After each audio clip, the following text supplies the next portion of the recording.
A lot of times when you work with these agencies, you can confuse them and increase the complexity and the cost by not having a very detailed plan about what you want.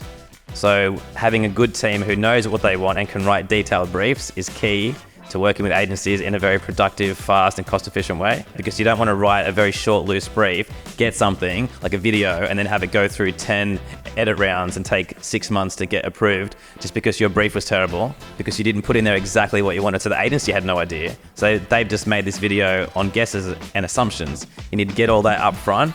And that's where like storyboarding plays a big role, writing out scripts, writing out like what messaging you want to get across in this. You can never have too much detail, and agencies will always love you if you do it right. Welcome to Pure Gold Marketing. G'day, I'm Edwin Davis, your host. Join me in this series as I speak with marketing and communications experts from across Australian industry. We'll tap into their vast experience and wisdom to bring you valuable insights and perspectives, and of course, some interesting stories along the way. So join us on Pure Gold Marketing, where every episode is worth its weight in marketing gold. Welcome back to another episode of Pure Gold Marketing. Now, we're somewhere a little bit different today. We're at the WesTrac's facility here in Newcastle in New South Wales, and I'm speaking with Chris Gander, who's the Senior Digital Marketing Specialist for WesTrac's. We have a fantastic conversation that I think you're really going to enjoy. Now, Chris worked on developing the first content strategy for WesTrac's, so he unpacks how he approached that. We talk about developing white papers, working with partners and influencers in content production and marketing, as well as how to create a really detailed and effective brief to share with production agencies and companies to really nail content projects. So I think you're really going to enjoy this one. I had a lot of fun chatting with Chris, so let's take a look now. Thank you so much, Chris, for joining us today. Welcome to Pure Gold Marketing. Thank you very much for having me. Cool. Now, do you want to kick us off by giving us a bit of an introduction into how you began working at WesTrac's? I know you've had a bit of a varied career through, lecturing, working with legal firms. Yeah. Tell me, how'd you get into where you are now? Well, I spent 6 years working in Sydney agency side, working for mobile agencies, magazines and stuff like that. I even worked in the games industry, making games for brands. And then I moved back to Newcastle in 2012 when my dad got sick. And I worked for a law firm doing their digital marketing for 5 years. And then got a LinkedIn message out of nowhere from Danielle Bull. She's our GM now of operations. She was the GM of marketing back then. And she asked for a coffee. And we had a coffee and she made me an offer that I couldn't refuse, kind of like a mafia boss. And then I moved over to WesTrac's. Fantastic. Now, your role as a digital content specialist, What does that entail? So that was a brand new role that they created specifically back then. And when they created it, it was very loose guidelines around what that was. Essentially, they were embarking on creating a brand new website. So they knew they needed a lot of content to build that website. And it would have lots of pages to cover every single facet of WesTrac's. Mm-hmm. So it was to help the website and to fill it with content. And they really wanted to get, I guess, more of an online presence across social media. So the role would be managing that and creating content for that, but also creating large kind of scale content pieces for the company that would promote the more complicated services like white papers and webinars and stuff like that. So someone sort of, I guess, project management there. Yeah, fantastic. I'm really keen to talk about white papers and we'll get onto that shortly as well. What would you say generally for someone in marketing communications in the industry? What are some of the challenges that you see and what are some of the opportunities that you see for teams like yourself? Yeah, so I guess right now I find that marketing is like things are moving very fast from a digital perspective, even just social media,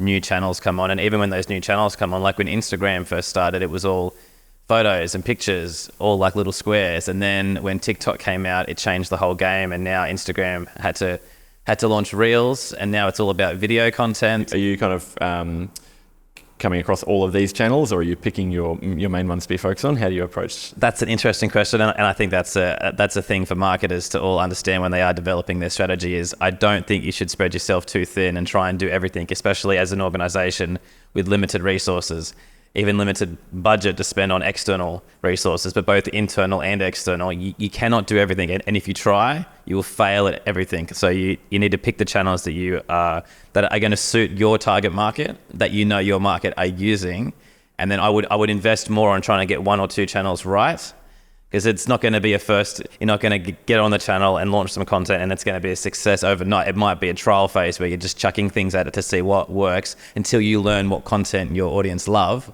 Then once you've got it, you can get into a groove and start building it slowly. These things won't happen overnight. And then once you've got that channel working and you get more resources, move to the next one and kind of do that. So we focused on 3 at the start: LinkedIn, Facebook, and Instagram. And now we're kind of moving more into TikTok and trying out that. So we're in a bit of a trial phase for that. So yeah, things don't happen that fast. And what do you feel like the engagement is across, LinkedIn is obviously traditionally a B2B professional sort of platform. Yeah. Instagram is very different. Yeah. But are you getting more engagement on Instagram? Is that translating through to increased interest or what kind of ROI? Yeah, it's funny. So the average across the marketing industry, the average engagement rate when you look at impressions versus engagements is around 2%. It's actually like 1.9. Yeah. So when you're getting around there, you're doing a pretty good job, right? So for us on LinkedIn, we're hitting around 9 to 10% engagement. Fantastic. So when you look at engagement rate, the people who follow us on LinkedIn are really engaging with the content that we post. But in terms of the number of impressions and engagements, it's the most on Facebook by far. So Instagram's coming up, but it really depends what we post to Instagram, because our Instagram audience, all they want to see is cool machines doing cool things, right? Which is really good for reels and videos. So if we do post cool machines doing cool things, we get good engagements. But if we post anything else that might align with the business objectives, like careers or recruitment stuff, that doesn't do very well on LinkedIn, on Instagram, because it's not cool machines. Yep. It does better on like Facebook or LinkedIn. So I think that's what you have to work out as a marketer, is like what type of content is going to be suited, because you shouldn't just try and chuck everything at every channel. It really is a bit of a trial and error process. So yeah, I know what works on Instagram, which is the cool moving machines. Yeah, and the bigger the better. Yeah, yeah. Everyone loves to see a big machine. That's right. In the dirt. That's right. Yep. So take me back to you were sort of instrumental in developing WesTrac's first content strategy. Yeah. How did that come about? Can you take me through that process? How do you start with a blank sheet of paper and develop that? Yeah, so I worked out pretty quickly, based on social media algorithms, is you can't just focus on like boring business stuff, because what the algorithms work on is average engagement rate and overall engagement rate. So you have to chuck content at it that people are going to engage with. And if you're just a business trying to sell things to people all the time, just trying to do that on Facebook, just sell, people aren't going to engage with that. So you need to give them a little bit of fun. Yeah. And I worked it out very quickly. So my strategy was 30% content has to be fun and have no alignment or goal or objectives. Your only real objective is to just give people what they want and have a bit of fun and try and spike the engagement rate. And then you can hit them with a few boring messages over time, but you still have to give them a bit of fun stuff. So I did 30% fun, 70% aligned content that is actually aligned to our business, what we do, like what we're trying to sell. And with that aligned content, because you can't talk about everything, we're so big, we've got so many services and products, It would be impossible to talk about everything. So I picked around 12 topics that were our core objectives, and that aligns with our overall business strategy. And then of those 12 topics, I would then post multiple times per month about those 12 for that year. So our strategy encompassed that, included the 12 topics and what we could and couldn't post about. That's interesting that you mentioned about that. I guess you're gaining the best advantage from the social media platform, understanding the algorithm, and you're almost like warming up the algorithm. Yes. I've seen that even on LinkedIn company pages, where it will say, if you post, is it 3 times or 5 times per week, you're going to get a 300% increase in engagement. So LinkedIn actually telling you, post more, post regularly, and you're going to get more engagement. I mean, like most of the time, it's all really, to be honest, it's all smoke and mirrors. I could sit here and talk about algorithms all day, but I don't really know. It's just like an educated guess, right? Yeah. It's changing so rapidly. Yeah. So when the platform like LinkedIn are telling you these things, that's a little bit of insight. But like, of course, LinkedIn would tell you to post 3 times a week because they want you using their channel and they want you posting. So it's almost like obvious for them to say that. But yeah, definitely, I think posting frequency is very important. If you read all the stuff about TikTok really wants you to post every single day, and they will reward creators for doing that. So there are benefits to doing that. And that does help with your overall algorithm, especially if you've got a big active community. You have to feed them on a regular basis. Yeah.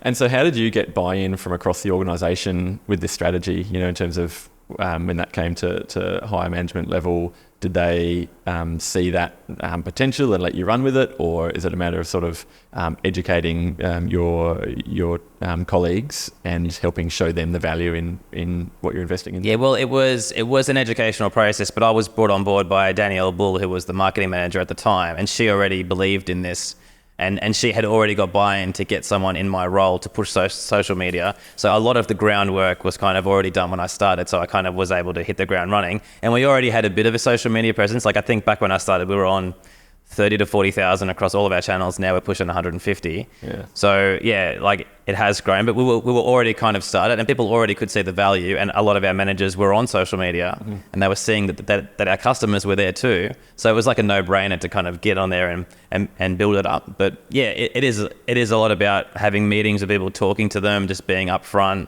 trying to show them the strategy, because the strategy really helped in proving that we actually did have a plan for this. It wasn't just chucking things, and not really knowing what you were doing. So we did it. Yep. So does that plan, I guess, guide then? Because I know a lot of marketing teams can find it overwhelming to think, if I've got to post 3 times a week, where am I going to get this content from? Yes. How do you have the time and capacity to develop quality or content that's of acceptable quality to put out? Yeah, that is the never-ending challenge, is finding enough content to fill your channels and post the amount of times that people are telling you to post. And I find that what really helped with my strategy is I was brought in, I was already kind of pretty senior, but I think this is important. Like what WesTrac did really well was they cut all the red tape out. So I think a lot of organizations our size might put a lot of red tape in to have social posts approved by like lots of people, and that process might take time. I think social media is very reactive and fast paced. And you need someone like myself who's kind of creative and fast thinking, who can kind of come up with content ideas and just roll them out. So at the start, I didn't have the level of autonomy that I do now, but now I've got this like level of kind of creative authority and autonomy. I can just come up with posts and post them really without almost no approval process, because I know what I can post, which is based on the strategy. So you approve the strategy, and then you give your content people and your team the authority and the autonomy and the trust to post the content based on that strategy. And that's how you speed things up and get content out. And I also try and get as much bang for buck as I can. So if I'm going on a shoot to shoot content, I try and think, how can I make this last as much as possible? How can I cut this video up into TikTok reels, into photos, different types of photos, different sizes? And then when I post it, how many messages can I milk out of it? Yeah. And I try and post different things at different times. So one shoot might give me a whole month of content if I drag it out. That's right. You can actually get, like, so often when we're producing videos, the amount of B-roll overlay footage that you've got there, you might use 5 seconds of a fantastic drone shot in the final video, but why not use that as an extended clip that you can share? That's right. And if you've got the drone up there filming video, like just take some photos and take it from all different angles, because you never know what shot's gonna come out. And even that, like when you're recording someone's interview, like you're doing an interview for whatever, you could record the audio, turn it into a podcast, and now you've got a podcast. Like there's so many things that you can do if you think about it in advance. There's this content strategy called COPE, create once, publish everywhere. And it's about creating content in one big kind of group, cutting it up and then publishing on as many channels as you want. Like if I'm filming a story that involves customer machines, the customer talking to the camera might be really good content for LinkedIn, but that customer's machines moving might be good for Instagram. Yeah. So you've got to think in advance, what kind of content can I get out of this, and then what's going to work on the different channels, and then cut it up accordingly. Yeah. We chatted a while ago about white papers, and that's a very different content compared to an Instagram reel. Yeah. What's your approach to white papers? How are you supporting WesTrac? So thought leadership marketing in general is a subsection of my overall content strategy. So we have a thought leadership strategy, and we have to in our business, because we are dealing with pretty complicated topics and machines that cost a lot of money. So like if you were selling toothpaste, maybe you might not need thought leadership content. White paper on toothpaste. You know what I mean? You don't really need a white paper unless you've got some new toothpaste that's changing the game up. Yeah. I don't know, but for our business, when we're selling these really complicated solutions for earth moving, and we're selling multi-million-dollar machines, people need a little bit more convincing. And because the technology is changing so rapidly for autonomous machines and sustainability and all these topics that are so complex, the only way to get that out is in long-form content, thought leadership content, which is white papers, webinars, podcasts, stuff like that. Because you can't just do that in a little image on a Facebook post or an Instagram post. You do have to go into a lot of detail. So I think white papers are really good for that. And that helps you as a business in the middle of the decision-making process. So if there's a customer that has kind of gone already, halfway through, they've made the decision to invest in maybe an autonomous solution now, but they don't really know everything, and they're not really sure which provider they're going to go with. They might go with WesTrac, they might go with one of our competitors. They're at that real crucial decision-making process, and that's when thought leadership can really change their mind and convince them that you are the right one to go with. So that's where it's very valuable. And I guess a white paper is a different format, physically. It's not something that they see for 15 seconds on their phone and it goes. They can have a document that they can sit with and absorb in. That's right. Because those kind of decisions obviously are more complex. And it's actually, if you do it right, thought leadership content can be seen as valuable to them. Your little Instagram post or your little ad, it's not valuable. It's actually more interrupting kind of what they're doing. If you give them a little bit of entertainment and fun at the same time, that's fine. But that's not what this thought leadership stuff is. It's actually valuable. They seek it out and they want it. So if you give it to them and you invest in it so it's quality, you'll find the customer really appreciates it. And if you've actually put good thought leadership stuff in there, it's not just like gibberish and it's not just regurgitated. It's not AI generated from ChatGPT. It's not just AI generated text, and it's actually valuable content. Then they will really appreciate it and hopefully convert into a customer for you. So how do you take getting down then into that detailed process more? How do you go about developing a white paper? Is it are you coming with that story or that idea and that need, and then taking that to the subject matter experts, or are they coming to you saying we need some solution, and then taking you through the steps of sort of developing? I think a lot of the time, either the industry or the market determines what topics are most important right now, or your business management will quite clearly tell you, we want you to focus on this. So either way, you will find out very quickly what the topics are. Like right now, it's for us, and I think earth moving in general, it's sustainability. So right now, these topics like fuel burn, green machines, electric vehicles, all these topics are really hot right now, and that's what people are seeking out because they're trying to make these decisions. Do I convert my vehicle fleet from petrol to electric? So when they're making these massive decisions to convert a whole fleet, they need a little bit of convincing, and that's where thought leadership comes in. So that, I think, the market determines like what you should talk about.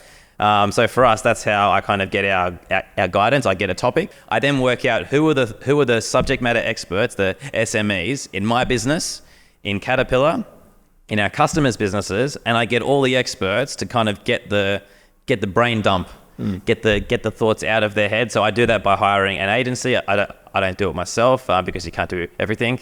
And our agency will have to interview them to get that out of their head. Because a lot of the time, and I'm speculating here, but a lot of the time, these subject matter experts are not always going to be able to get on a podcast like me and you and talk. They don't really eloquently sort of communicate into a digestible way. And if I said to you, and you were like a thought leader in some very niche topic, can you write a blog for me? Yeah. Some of them just go, what's that? Yeah. They could probably write a technical document 100 pages long. Yeah. But just to write one kind of personalized blog, that would be like an impossible task. Yeah. So they do need a bit of this help. And if you've got expertise in your business and you're not flexing that and getting it out into the public with content, I think it's a missed opportunity. So, because that's what makes your business unique to others, is you've got these experts. You should tell people about that and flex that expertise. It sounds like you're really listening back to the market as well in terms of, hearing feedback, whether it's with customers or across media channels. And I think that's something that's unique as well, that, there's a lot of marketers that perhaps misstep when they just blindly are releasing content out on the treadmill, but they're not actually taking that feedback back in. So I guess there's that listening part that's just as important as well, and turning that into something positive. And I think listening becomes more important depending on what you're trying to sell or what your industry is. For us, for Earth Moving, listening is very important. Listening to what the customers want, listening to the like market trends. As I said before, like if I was selling maybe, I don't know, like toothpaste or a packet of chips, maybe listening becomes maybe less important. It's still important, but not as important when you're talking about these multi-million-dollar solutions that might require 3 years of decision making. And in those 3 years, the person making that decision might have seen 100 pieces of content. They might have seen 10 social media posts, like read 2 white papers, watched a webinar, and it all adds up to one decision worth $100 million. So that's where content in all its different forms might play a huge role. It's not going to play a role when I'm buying a packet of chips at Woolies. Yep. So no, that's for sure. No, fantastic. That's really insightful, Chris. Thanks for that.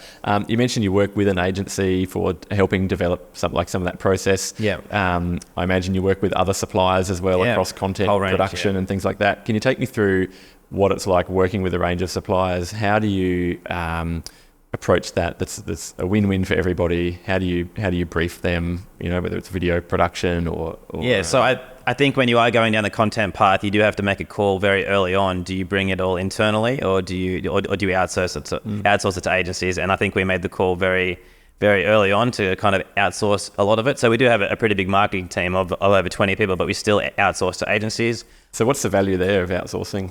Well, if you're not doing stuff on a regular basis, like if we had someone doing videos and photography, we're not doing that every day. So having just someone sitting around is not going to be very, very valuable. So we kind of call on those people when we need them. Same with writers and journalists and stuff to write media releases. We're not doing that every day. So having a media person in-house wouldn't be very valuable.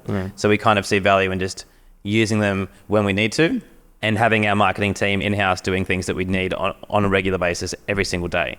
But these agencies are very, very helpful. We like brief them with very detailed and clear briefs, and that saves a lot of the cost. A lot of times when you work with these agencies, you can confuse them and increase the complexity and the cost by not having a very detailed plan about what you want.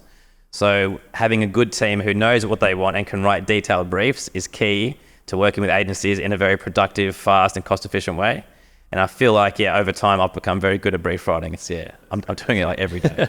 That's awesome. And I guess it's a matter of bringing in stakeholders from in the organisation as well to get their input in. So, they're not coming in at the final edit or something saying, hang on, this is different from what I wanted or what I thought. Exactly, yeah. How do you kind of gather those stakeholders and bring them into the brief? But then you're still, I guess, controlling the process from a content point of view to ensure the success and it's not going off the rails there. Yeah, so when you start at a company as a content person, you might not know, all the facets of that business and what the business wants and who the people are, who the decision makers are. You might not know that in the early days. So you really do have to seek external opinion and approvals on briefs and like what's the best way to go about it, because you don't want to write a very short, loose brief, get something like a video and then have it go through 10 edit rounds and take 6 months to get approved just because your brief was terrible, because you didn't put in there exactly what you wanted. So the agency had no idea. So they've just made this video on guesses and assumptions. You need to get all that up front. And that's where like storyboarding plays a big role, writing out scripts, writing out like what messaging you want to get across in this, what's your target market, like literally go to the nth degree and write the most detailed brief possible. You can never have too much detail, and agencies will always love you if you do it right. Yeah. But that's where I do it. I go out, I ask questions if I don't know them. So over time, if you've been in your role for a long time, you will know a lot of the questions because you've maybe done a story like that before, or like you've already created a video like this, so you know the answers. So then you can skip that and just write it because you know. But if you don't know, go and ask. Yeah. Sure. So it's a matter of picking up a phone, getting out on the floor, going on site, like trying to actually get to know those colleagues. Yeah, it's a matter of all that. If I have to like email, pick up the phone, hit them on Teams, or do all of the above, just kind of doing it, I'll just get a hold of them like no matter what. So that's how I work. Yeah. So you're taking ownership of those projects and you're informed, like you get really informed. You're not kind of leaving anything up to an assumption. No, and I think a good content specialist in any organization, makes time and effort to meet stakeholders and develop a personal relationship with them and ask them questions and actually know what they want, especially at a managerial level, because then you can get stuff out of them faster, and you know how they work, and you know what they want, so you can make assumptions that are more like educated guesses. Fantastic. No, that sounds good. So you're good at working with your stakeholders within your team. I know recently as well, you've WesTrac have been working with some partners externally as well. You're fortunate to have Aaron Witt from the Dirt World pop by the other month. Very fortunate. Yeah. What was that like? Take me through that experience and why is that something that's going to help WesTrac's profile as well? Yeah, so obviously knew a lot about Aaron, given I work in the industry and I'm a social media guy, so obviously knew of him and his reach and his network and stuff like that. So I knew that he'd come to Australia the year before and had done a video with Hastings and had done a video for them, calling them the biggest cat dealer in Australia. And I'm like, oh, come on, WesTrac's just as big, if not bigger. But and then when I heard he was coming back, I was very excited to kind of get the same treatment that he gave Hastings, and he did. Yeah, he came with his team, and he was very nice to work with. very easy. And I think I did a LinkedIn post about it. He's a very straight shooter, says it like it is, and extremely hard worker in terms of like getting here early and just working nonstop. He's an absolute weapon. So yeah. And do you think he's opening up opportunities for the industry in terms of telling those stories, communicating them? Yeah. So I'll tell you what he does really well, and it's a skill that not everyone has. So I could sit here and spend 30 minutes telling you about this really complex automatic parts store we've got in the background that has robots and artificial intelligence, and I could tell you all about it in a really boring, uncharismatic way. And then Aaron could sit there and listen to me just dribble on, and then in 5 seconds he could turn to the camera and he could spit it all out in like 15 seconds in a really entertaining way that summarizes it all in a way that resonates with earth movers. Yeah. And it's a very unique skill, and I think that's why he's so, That's right. It's something that cuts through, isn't it? That resonates with the industry. It's not all about being the slick corporate book that you see a lot of organisations still scared to dip their toe into. And why is it good to use people like Aaron, or just to use influencers in general? Like, as good as I think I am maybe at speaking to camera and stuff like that, I'm not terrible at it. But it's not like I'm an influencer. And a lot of people who are working in marketing and working in content, 9 times out of 10 they're going to be pretty extroverted. I'm just stereotyping here, but they're probably not going to be the best maybe at speaking to camera. Like, just because you're a marketer doesn't mean you can speak to camera and be charismatic on social media and stuff like that. Yeah. So using people like Aaron is really good, because they are a specialist in just that. So if you need someone to kind of cut through in a personal, charismatic way and communicate your brand's messages, influencers are there. They've already got the following, so why not leverage them? Yeah, sure. If you've got people in your business that you could build up to be your own influencers, that's the best. But not everyone has that. So. No, that's right. And I think not everyone would have it to that level, but there is such an opportunity still to feature and showcase your team in content. And, you might have a product specialist in GET, for example, and they might be featured in a video. They can then share that with their network who are more interested in GET on excavator buckets, and they're then able to slightly influence that market. Yeah, and I love what you said there, because your internal team can work for a very specific type of content. Like, let's take TikTok for example. TikTok is a really good opportunity for brands to get their team members in front to talk about things in a realistic, genuine, and authentic way that is not edited, and like it's not marketing. So you're not giving them scripts. They're not actors. You're just asking your team members questions about what they do every single day for their job, and they're just looking down the camera and just talking like normal people. That will resonate with people. It'll help with your recruitment, and it's exactly what people on TikTok want. They don't want that fake stuff. They want realness, and that's what you can do if you just ask people questions. Yeah. And I see that coming more into LinkedIn as well. Yeah. Companies dipping their toes into that.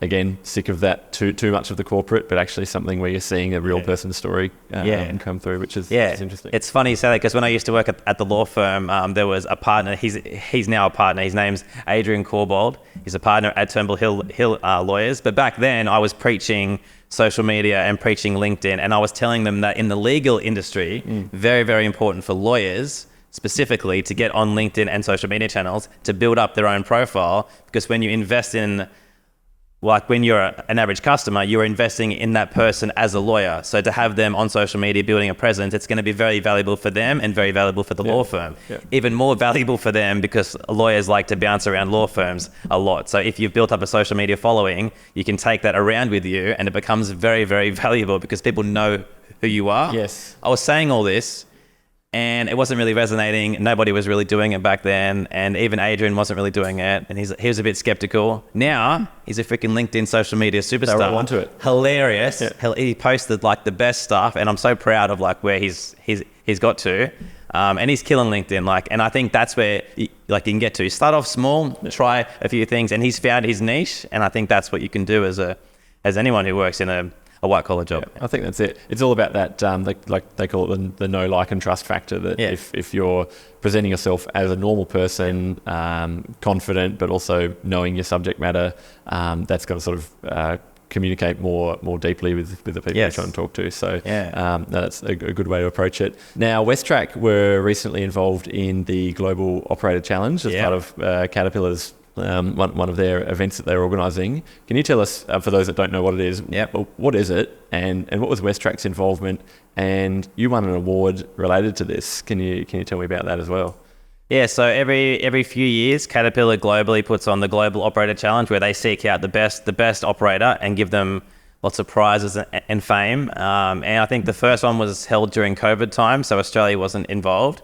And then the last one was in 2022 and 23, and Australia got involved, and we put our hands up. So we ran the qualifying rounds here in New South Wales and Western Australia, and we found the best operator in New South Wales and the best one in WA.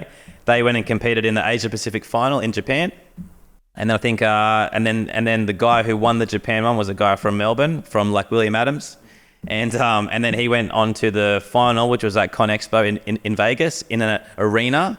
And he battled it out, and he won the whole thing. So an Australian won it. Yeah, that's awesome. That's very cool. And then WesTrac, you were obviously covering content for the components that you were involved with. Tell me about that. So we so every year our biggest expo for the construction industry is Diesel, Dirt and Turf. It happens every year in Sydney at the WesTrac around April. So back when we were doing the qualifying rounds, we decided to combine the qualifying rounds with the expo, and we had a dig pit at the expo, and customers could just rock up, and in our dig pit they could do a little challenge, and if they did well, they would qualify enough to compete. And we had people like lining up, and it was a content goldmine for me because it was just easy to film, and it was really, really good. Yeah, fantastic. What advice might you give to a marketing team, perhaps a smaller marketing team that are looking to develop their strategy, not necessarily just on social media, but their communication strategy as a whole? Do you have any sort of advice or tips that you might share that you've found? Yeah, if you've got a small team, kind of work out what you're really good at and what channels are going to work specifically for your products and your services. But to work that out, you have to know who your target market is and where they are. So it's pointless if they're on Instagram and you choose LinkedIn. That's just stupid. So first do your research, find out where they are, where they're playing, and then I would go into their channel first as a content person, create your own profile as a person, go into where they're playing, and just actually watch the content and consume it, like it, get involved in it. That's the best way to find out. I would be hesitant to hire any social media person or content person who is not on social media themselves.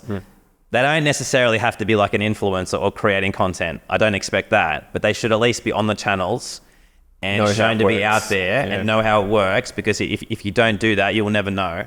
So that would be my recommendation, is to get amongst it, find it out, put it on paper, and then start off small by one channel at a time, get really good, and then expand slowly as your resources and your community grows. Yeah, just expand slowly, yeah. Now, we've talked about partnership with influencers and stakeholders internally. What about partnering with other companies in the mining space, for example?